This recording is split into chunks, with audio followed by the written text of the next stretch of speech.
So welcome to this episode of the HRD Talks podcast, where we talk with HR directors and people directors about their journey into HR. We get their insight into current trends in the world of work and take their advice on the future of HR and how HR professionals can deliver value and progress their career.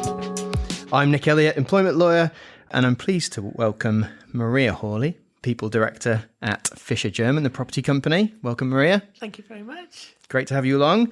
What I was hoping we could do, just to start with, is if you would take us through your kind of journey into HR, first job. Maybe that wasn't in HR, I don't know.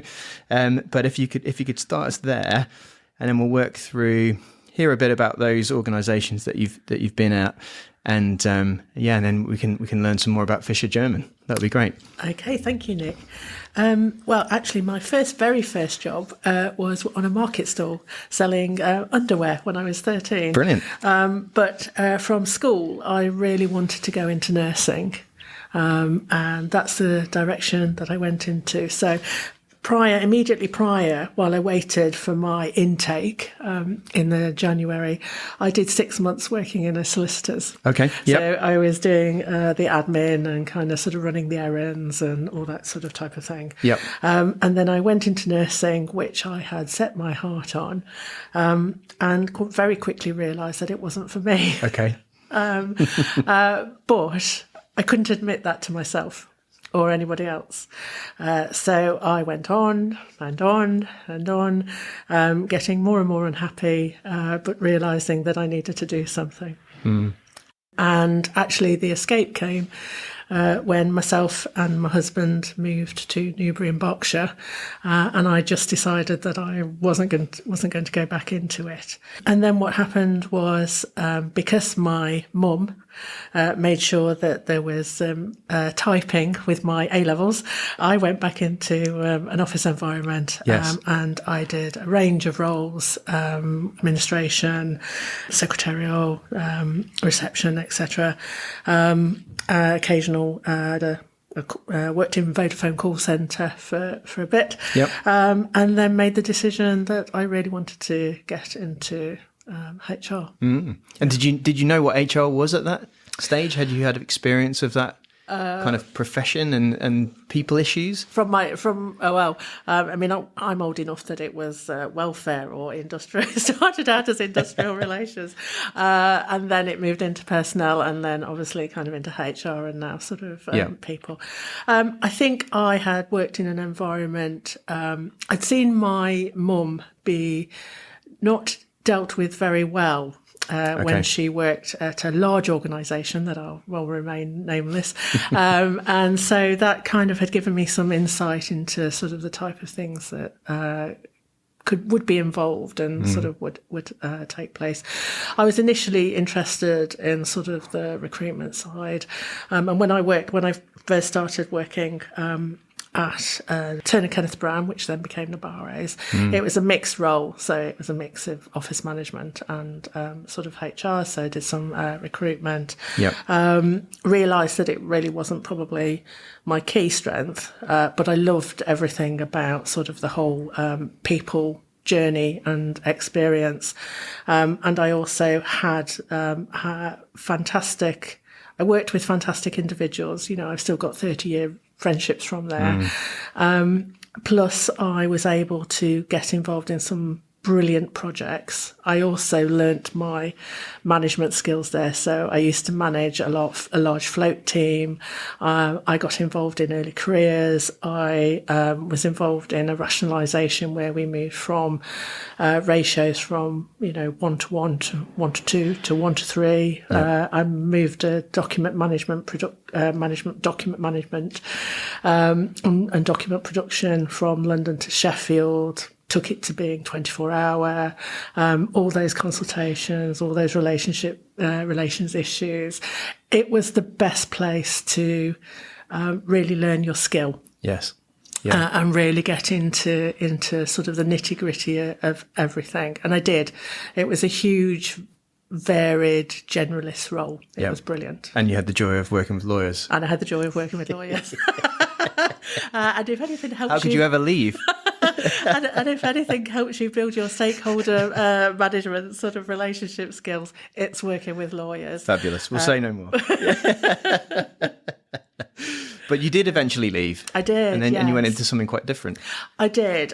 So I'd been with Nabarros kind of just over 13 years, and I decided I wanted to do something completely different. And then this opportunity arose, which was setting up a non-departmental public body from scratch. So the opportunity literally to set everything up from the beginning, which was really exciting, and have involvement in setting the licensing sort of body up as well. So it was just fantastic. So we took it from, sort of no people to at its max up to sort of 120. I hadn't worked with trade unions before, so that was brilliant. And again, kind of sort of honed my negotiation skills. I hadn't also worked within the public sector, so it's getting to grips with all the nuances of working within the public sector. And I think there is a perception sometimes that the public sector is not commercial. But interestingly, our budget was set. If we made any more money on the licensing scheme than they anticipated, they took it off us. So we had to literally do more with less all the time. Yes. And we had to be really creative, really nuanced, and really sort of push ourselves to do well. About 4 or 5 years into it, the red tape challenge came, change of government, change of focus. So we went, we had to rationalise, we had to reduce headcount.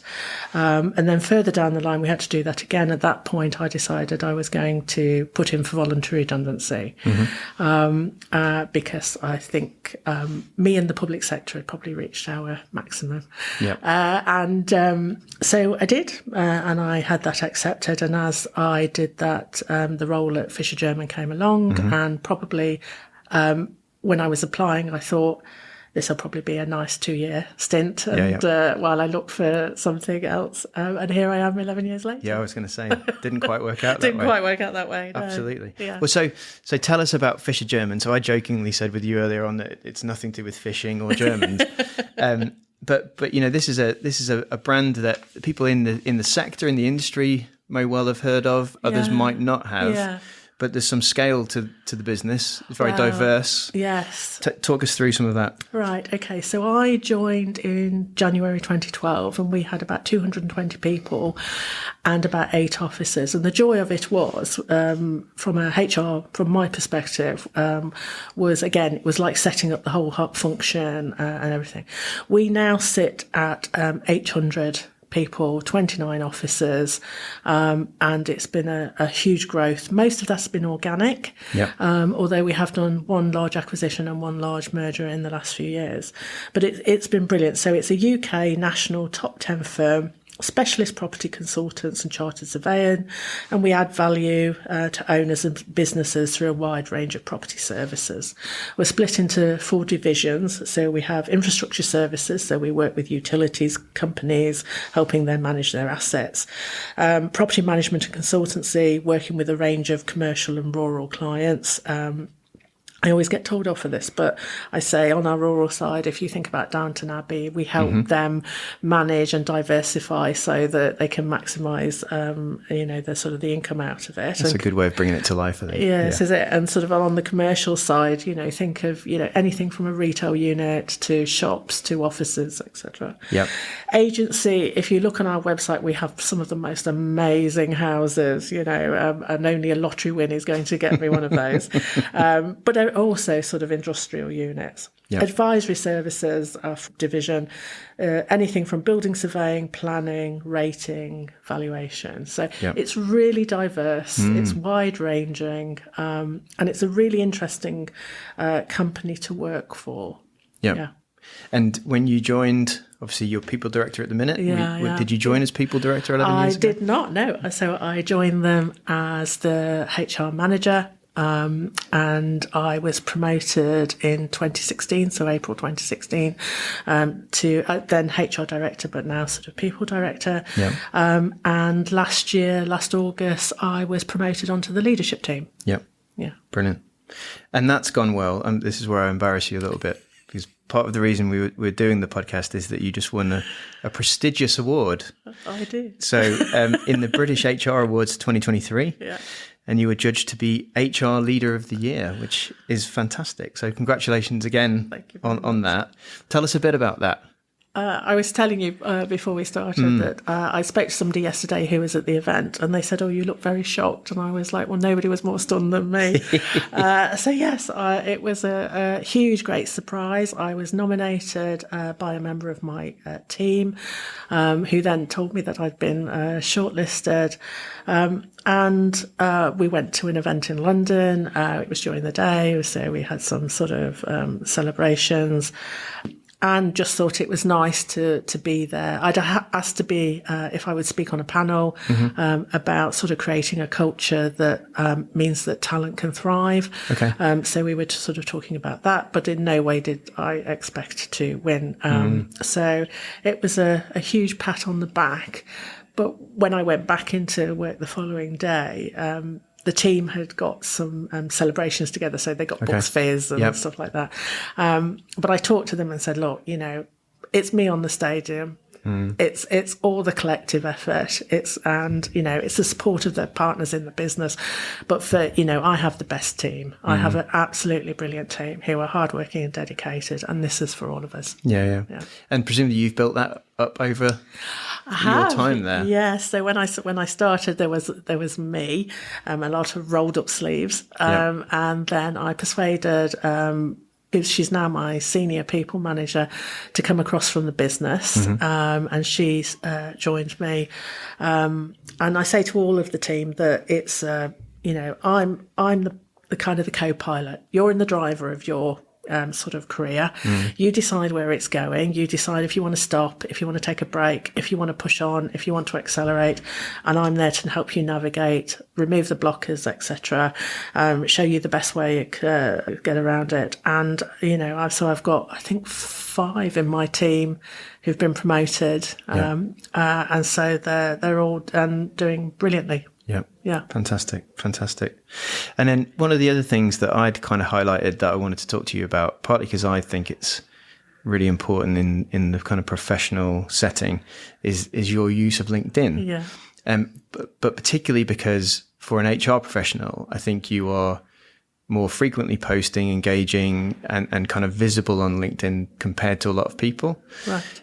Which was curious to me, but also impressed me because I'm quite active on LinkedIn too, and I think it's a great kind of shop window for employers and brands, and it, in some ways it's a shame that there aren't more HR people who are visible on it, particularly HR leaders. Yeah. Talk me through that. Why do you share in the way that you do on LinkedIn? So I have a title that says I'm sort of the people director, but I'm also human and infallible, and I kind of sort of get it wrong, just like sort of other people do. And what I wanted to do was show the human face to being a people leader or a leader in a business, and also to show the shop window of sort of Fisher German, which was not the curated. This is sort of what we're like, and there's nothing wrong with that in getting sort of the message out. But I just wanted the human element of it, and so it was. It's my sort of personal thoughts, and I also wanted to promote things like well-being and how do you deal with imposter syndrome and how do you make the next step, and what are the challenges that you face, and not always getting it right.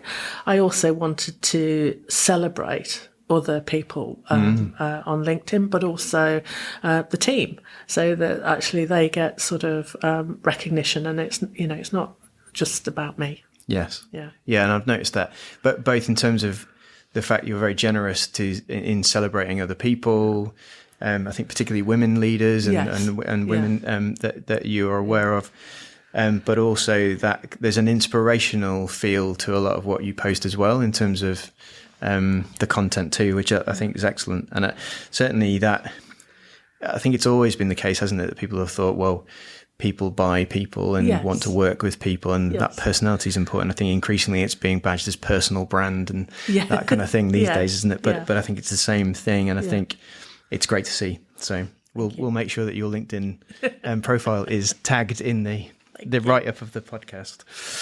So more about Fisher German on the people side. Yes. What sort of challenges or projects, have you kind of been focusing on in that professional services world, which is, hardworking, fast-paced, that kind of thing? What's going on for you guys? I think the real challenge, probably for all of us right now, is recruiting and retaining the best talent and finding them. So when I joined Fisher German, pretty much our name in the marketplace was Fisher Who, and trying to persuade somebody to come from much bigger businesses to join us was a huge challenge. So one of the things that we did was set up our own graduate scheme. We've built on that, so we have a graduate scheme, we have summer placement scheme, which is a paid scheme between 4 and 12 weeks. We have year-long placement scheme. We also have degree level apprenticeships to get people into sort of surveying, and we do an insights program each year. So if you're a non-cog and you're thinking about how can I may be interested in it, but I'm not sure, then we run an insights program, and we don't just sort of, it's not just a promotion of what it's like to be a surveyor or a planner or the business. We also put some training in there, sort of resilience or time management and that sort of type of thing. So individual get something in addition sort of out of it if they come along to the insights program. So that's been a big focus for us, and we've really seen sort of applications sort of shoot up and the quality of applications shoot up, go through the roof. So that's been a big thing, which is building that talent pipeline, succession planning. We've done a big lead program with our partners, getting them into sort of understanding sort of leadership and their own management style and the impact that has, and leading teams. We've done because well-being, I think, is really important, particularly after the pandemic. We had these before, so we set up mental health first aiders across the piece. But it's not just a case of, well, there you go. We meet with them once every 2 months. It's a check-in for them, so they get to kind of offload. It's also a temperature gauge of where the business is right now and how people are doing and feeling. Into the month that we don't meet them, we meet with our office reps. Again, different type of temperature gauge. How are things going? What can we do to support you? Is there any, so if we're supporting something like time to talk, which we do, then what activities, etc., can we help and support you with in doing those? And one of the best, you could really see the culture change was when during COVID, the ops board was talking about how concerned they were about people's health and well-being, as opposed to a few years before that, it just wasn't even talked about. Yeah, that's interesting. That is a shift, isn't it? I think certainly for a lot of businesses, that would be the case. And COVID clearly has had an impact on a number of things.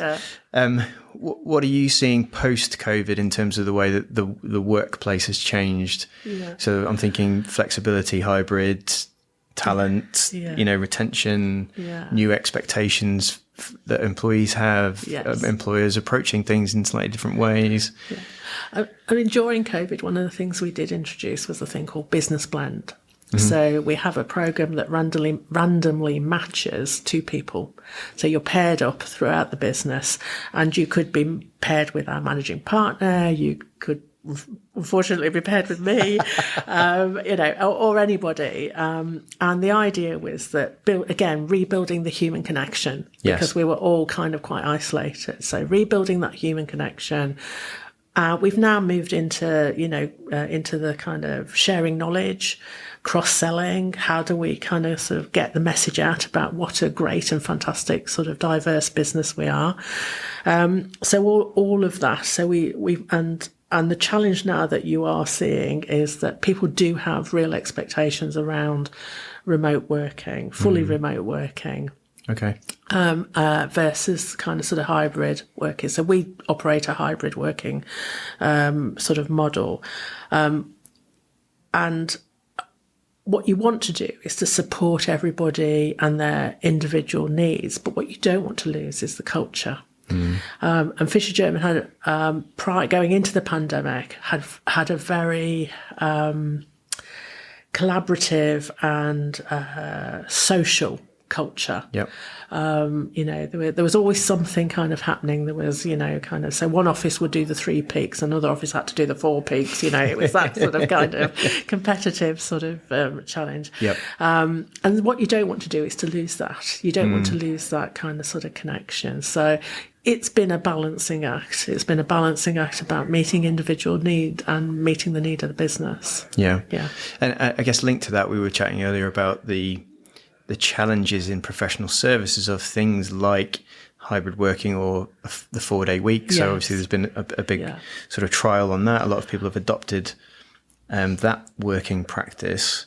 Do you see that your sector is different for some of that, or poses different challenges? I think it will be a challenge. I think for professional services where you are selling the expertise of the individual and in some respects selling time, it's going to be a challenge to reduce down to sort of 4 days a week.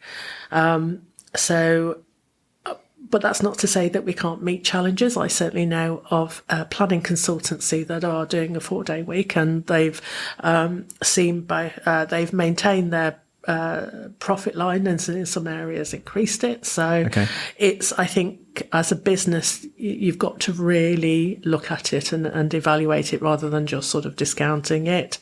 But I do think if lots of organisations move into that 4-day a week, the challenge will then be retaining talent, recruiting it, because it will probably become those that have and those that don't. Yeah, I think that's quite possible. Yeah. The other thing that we touched on earlier was sort of topical, HR issues. Yes. We were just kind of chatting over some of those. Yes. And HR issues, I think, have hit the press in recent times in a new way, for me at least, and that might be partly social media, that might be partly bad practice on behalf of some employers out there, but the press seem much more interested in showcasing, where employers have got that wrong. I obviously work a lot with employers in terms of legal risk, but PR risk to me seems as important for employers these days as ever. We touched on P&O and the fact that they maybe didn't get it entirely right. But you had some interesting thoughts on when people decide to leave you. Yes. And so talk us through that. Okay. My view on this is it makes me laugh. So, when you've got a line manager who, is kind of sort of hurt or upset that somebody has decided to leave them. And, my comeback on that is, this is not a relationship breakup. They're not cheating on you. Yeah. What you really need to do is give them the best send-off ever. And hope that at some point they will boomerang back to you, having gained more skills, having gained more experience, and come back to us enhance. What you want really is for individuals to be ambassadors for you. So you don't know who they know, you don't know which clients they know, what contacts they have, and so you really want to give them the best send off ever. And there is a theory that, during the course of any experience, particularly employment, you remember the moments that matter. Did I get supported when I needed it? Did I get the promotion that I thought I was going to get? And the end. And if we don't get the end right, then we're kind of sort of really stuffed, because they won't come back. We're more likely to tell people if we've had a bad experience, and it just does nothing for the brand. and like you sort of said, everybody is a PR expert. Everybody can get onto LinkedIn. Yes. So you don't necessarily need the press or sort of the papers. What you need is for people to get onto LinkedIn and say what a great experience they'd had, how much they'd enjoyed it, and they've moved on to something fresh. Not, oh my goodness, it was the worst thing, and they treated me really badly as I've gone. Yeah. So what advice do you? Because my experience is, it's easy for. I'm going to say relationship, but I take your analogy of a relationship breakdown not being the right one, but that employment relationship going sour quite rapidly at the point someone decides to leave. What's your advice to managers in terms of managing that well and avoiding that? I think whether somebody is leaving voluntarily or not, you have to treat people with dignity. More than ever nowadays, people have choices. Yeah, they have instant access to social media, and they have choices. So you need to treat people well. And sometimes it's making a pragmatic decision that you may be frustrated. They may be halfway through a project. They may be working on a big client deal, but you've got to be pragmatic about this. Yeah. So it's almost kind of just respect and kindness, yes, rather than the opposite of that. Absolutely, it is absolutely respect and kindness. Yeah. No, that makes sense. I think that's really valuable. The other thing that is valuable is, and one of the reasons for this podcast is advice for other HR professionals, and what we tend to do is focus on people coming into the profession or considering it, and then people who are a bit more advanced and looking to make the next step. What about those kind of early starters? What would you suggest? You can't say don't do it, because some of our other guests have already said that. I have questioned my career choice a few times over the past few years. My advice would be curious. Yep. Ask the question why a lot. Understanding why you're doing something is really important. And if you understand it, you can then challenge appropriately if you think that something's not happening as it should be. If possible, find a mentor. Find somebody who can champion you, that you can go and ask the questions that you want to, that you can talk and approach through. And I've been really lucky in my career to have some great mentors. You can go and sort of discuss an approach, and they can challenge back at you and challenge your thinking. So that's what I would sort of say coming into the profession. And I know, Sarah, your first guest, mentioned variety. Yeah. Get as much variety in order to make an informed decision about where you want your career to go further on. Yeah, that makes sense. And then what about more senior people who are maybe looking to progress? Yeah, I think eyes on people director and that kind of thing. Get a really good understanding of the drivers and priorities and direction of travel of your business. Yeah. And that means going and building relationships, and reading the strategy is fine. Understanding how it's applied in practice and what is stopping it, what are the blockers, what do people actually think about that is really important. Coming back to being curious again. But looking at wider things, not just your own business, looking at what's happening outside of your sector. What are other business doing that you can sort of tweak or change, or just, oh my God, that's amazing. Can I come and talk to you about it? And that's sort of brilliant. Understanding potentially what may come over the horizon, looking at sort of the future of work, podcasts, reading, that sort of type of thing. And finally, understand what the data's telling you. What does the data tell you? So making sure you've got a handle and knowledge on data. Yeah. No, that makes sense. Great. All really, really good advice. The other thing that we have on the podcast is something called the supplier shout out. Yeah. So we don't have a sponsor, but we do like to give a third party organisation that either is close to your heart or that you've had a good experience with through work, a bit of a shout out. So would you like to share yours? So we work with some great people, and they are very well established. So I thought what I'd go for is a smaller organisation. And this is a portal called Work Life Central. And it's such a fantastic mine of information. And it has everything from live videos and interactive videos to webinars to written pieces of material to podcasts and everything kind of sort of in between. And it covers every subject. So anything from, I've just found out my child has autism. Where do I go now? I'm a carer of elderly parents. What resources? My dad's got dementia or whatever, and through to, I'm looking at the next stage of my career. What should I be considering? Imposter syndrome, confidence, resilience, all those sorts of type things. And it's the most fantastic resource. And it's a really reasonably priced resource. Brilliant. So that's what I would recommend. Yeah, thank you. We'll make sure we tag the details of that as well in the podcast blurb. And then I think we're nearing the end, but I also like to talk to guests about the future of work and the future of the profession, I suppose.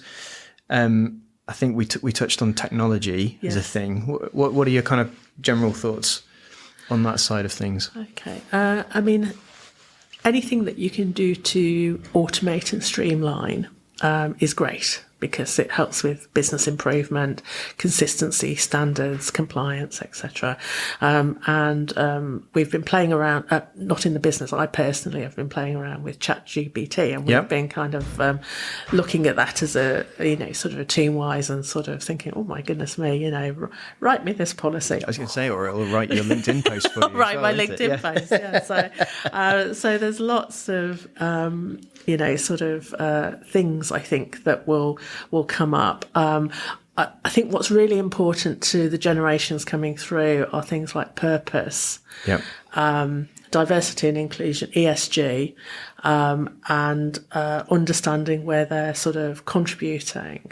So I think there are some real challenges ahead for employers, moving from the whole to the individual, and understanding how they're going to meet those needs. And one of the other things that I know that you have talked about is not losing touch with your people. Yeah. And I suppose that for me, moving forward, with the new generation coming through who may be more technology savvy, the combined with this slight disconnect we might have as a result of hybrid working or remote working, how do you think that will play out? I think it's, that's advice that I would also give, when you're moving into that sort of senior role, is don't lose touch with your people. We've got 29 offices. I make sure I visit everyone. I talk to everybody. We do an engagement survey, we do focus groups, but I make sure that I'm talking to everyone to understand what are the sort of the needs, the drivers, what's important to people, because, sometimes you can be slightly one step removed when you're sitting on the leadership team making other sort of decisions. Yes. So it's really important not to lose touch. So I think technology is hugely important, and it will continue to be refined. I'm old enough not to remember the introduction of the internet and email, but human connection is so important.